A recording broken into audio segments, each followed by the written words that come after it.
I absolutely love homemade pizza, which is why I'm excited to try out the pizza upgrade on the Ninja FlexFlame. So if you have the Ninja FlexFlame grill, they do make this accessory. This is the pizza stone. We're gonna make pizza on this, and I'm gonna talk to you about some of the things in the guide, and we're gonna find out together how well the Ninja FlexFlame makes pizza.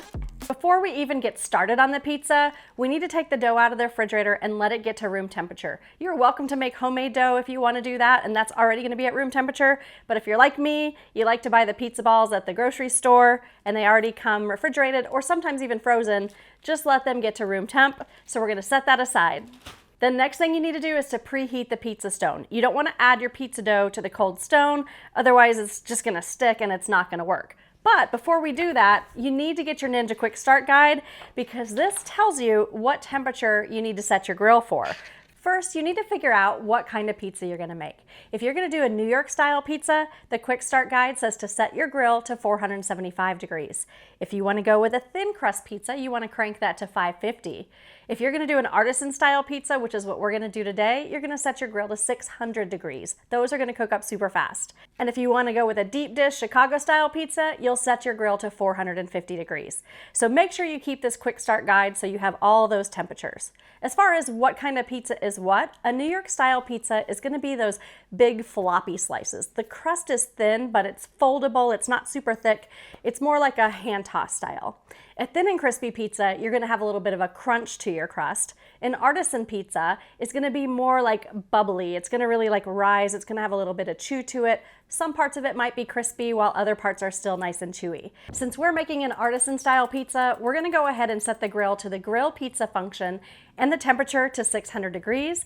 You're gonna set the pizza stone right on the grill grate. Make sure your grill is plugged in and your propane is turned on. You want your pizza stone to preheat for about 10 minutes, which is the perfect amount of time to start making our pizza. While it's heating up, let's build our pizza.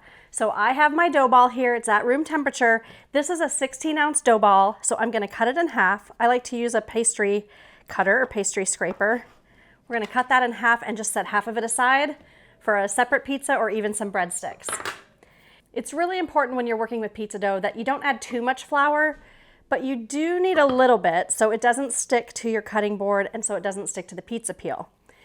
Don't use a rolling pin. In all of my personal experience with pizza dough, I found the best thing to do is to stretch it out.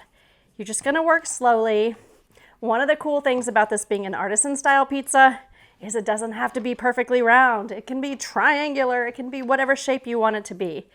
But you're gonna just kind of look where you see that there are areas that are thicker. You're gonna let gravity do all of the work. Just hold it in those thicker spots and then kind of spread it out some more. Really try not to get any holes in it. If you see a hole start to form, kind of press it back together because you don't want the sauce to go through the dough, because if the sauce goes through it, then it's gonna stick to your pizza stone and it can make kind of a mess. All right, I'm really happy with this, and it's also not sticking. It helps because it's at that room temperature. Now we're gonna transfer this to the pizza peel. This is another Ninja upgrade, another accessory that you can get. Before you add your sauce, you wanna make sure that this is gonna slide on your pizza peel okay. To me, it's got a little resistance, so I am gonna add just a touch of flour underneath of it. It's a good nonstick surface already, but once you add your sauce and your toppings, it's gonna get heavier and it's gonna weigh down on the pizza peel, and any moisture that's in your pizza dough can cause it to stick to the pizza peel. So just give it a little shake. You see that? It should come off really nice and easily. My dough is pretty wonky here, but that's okay. That's what makes it artisan. It is art. And I'm actually gonna put my pizza dough kind of towards the edge. I want it to have the least amount of distance to travel to get it on the grill. If you're here and you're having to jiggle it when you've got all that sauce on it, you just have a tendency of messing it up. So if I have it on the edge here and I feel like it's gonna shimmy, then it's ready for the topping. But before we do that, let's check our watch. The pizza stone has been heating up for 9 minutes, which is great. We want it to be right around the 10-minute mark. It can definitely go over, but that means that by the time I get this all done, it'll be time to go out to the grill. So we're just gonna start with a little bit of pizza sauce.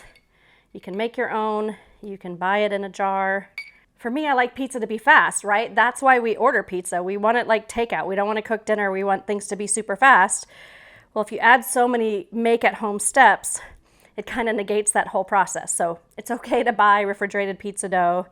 It's okay to buy, jarred pizza sauce. Okay, after the sauce goes the cheese.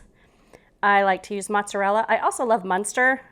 Believe it or not, I worked at a pizza restaurant as one of my first jobs. I worked at Little Caesars Pizza, and we used a mix of mozzarella and Munster cheese back then. I have no idea what they use now because that was like forever and a day ago, but that's what we used to use. Okay, now I just got pepperoni. Top it with whatever toppings you want. Just kind of make them semi-even. If you are going to use sausage, you're going to want to cook your sausage first. I also like to add a little parm on top just because I like the extra saltiness. Okay, it's time to go take this out to the preheated FlexFlame. Let's see how long it takes for this to cook.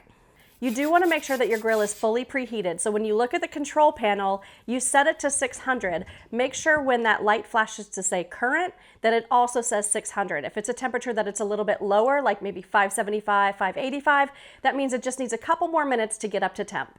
The pizza's been on for 4 minutes. Since I've never cooked a pizza on here before, I'm going to open it up and take a peek. I do want a little bit more color around the edge of the crust, so I'm gonna let it ride for 1 more minute and then check it again. All right, 5-minute mark, let's check it out. Yes, this is the color I'm looking for, but you know what? One of the telltale signs of whether or not you've got a good pizza oven is what the bottom of the crust looks like. Wow, no burn marks at all. This crust looks fantastic. Let's go take this inside. All right, guys, we've got our pizza. Took it off the grill. Time to get sliced into it. Ooh, this looks so good. I'm gonna add just a little bit more Parmesan cheese.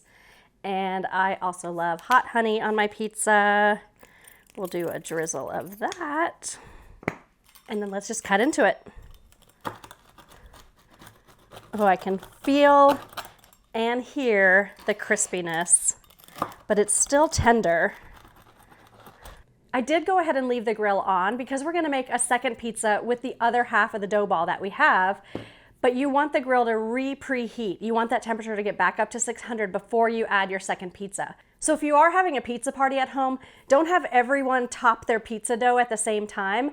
Otherwise, some of them are gonna get soggy before the grill is ready. So you do wanna make sure that you're prepping it while the grill is preheating so that you time it just perfectly.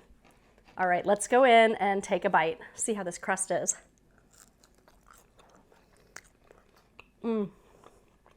Yeah, it's a pretty daggone good pizza night if I do say so myself. The crust has the crispiness, you can hear that, but it's still tender on top and the edges are still nice and soft, so those would be perfect to just dunk in some ranch dressing and enjoy. Guys, I'm impressed. The Ninja FlexFlame makes a legit pizza.